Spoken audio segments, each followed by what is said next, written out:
আজ করছি বাঁধাকপির পকোড়া। তো এই শীতকাল মানে কপি আর বেগুন, এই কপি খেতে খেতে মুখের রুচি পুরো হারিয়ে গেছে। কপি হয়েছে বাড়ির জমিতে, মানে নিজেদের জমিতে। ফুলকপি আর বাঁধাকপি, তো ফুলকপি শেষ হয়ে গেছে, পড়ে রয়েছে বাঁধাকপিতে। এই রোজ তরকারি খেতে খেতে মুখটা একেবারে পচে গেছে, তাই ভাবলাম আজকে বাঁধাকপির পকোড়া করা যাক। শীতকালে কপি আর বেগুন খেতে খেতে মুখটা পচে গেলেও কিন্তু শীতকালে আমরা অনেক রকমের সবজি খেতে পারি।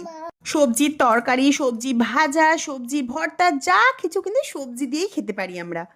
যাই হোক, আমি কিন্তু কপিটাকে নিয়ে এসে সুন্দর করে ধুয়ে নিলাম, তারপর কুচি কুচি করে কেটে নিলাম, তারপর পেঁয়াজ লঙ্কা কপিটাকে নুন দিয়ে ভালোভাবে কষতে নিলাম। এক এক করে সব মশলা দিয়ে দিলাম, হলুদ গুঁড়ো, লঙ্কা গুঁড়ো, ভাজা মশলা। আর জলের পরিবর্তে একটা ডিম দিয়ে সুন্দর করে মেখে নিলাম, আর চালের গুঁড়ি আর বেসন দিয়েছি আমি। ব্যাস, এবার তেলে কড়া করে লাল লাল করে ভেজে নেওয়ার পালা। রান্নার ভিডিও করার জন্য আমি উনুনটা বানিয়েছিলাম। প্রথম দিনকে একদমই কিন্তু জ্বলেনি, মানে যেদিন পাটি সাপটা করেছিলাম সেদিন কিন্তু প্রচুর ধোঁয়া হয়েছিল। আজকে দেখো কি সুন্দর উনুনটা জ্বলছে আমার। এই যে আমার কিন্তু পকোড়া হয়ে গেছে, দেখছো কি যে সুন্দর হয়েছে, এখনই তো জিভে জল আসছে। পকোড়া সস দিয়ে বিকেলের দিকে যদি আমরা পাই, এক প্লেট কিন্তু আমরা পকোড়া খেয়ে নিতে পারবো। তোমাদের ভিডিওটা কেমন লাগলো? যদি ভালো লাগে লাইক শেয়ার কমেন্ট করো, আর যারা এখনো চ্যানেলটি সাবস্ক্রাইব করে ওঠুনি প্লিজ সাবস্ক্রাইব করে দিও। তোমাদের জন্য রইল আমার অনেক ভালোবাসা। টাটা বন্ধুরা।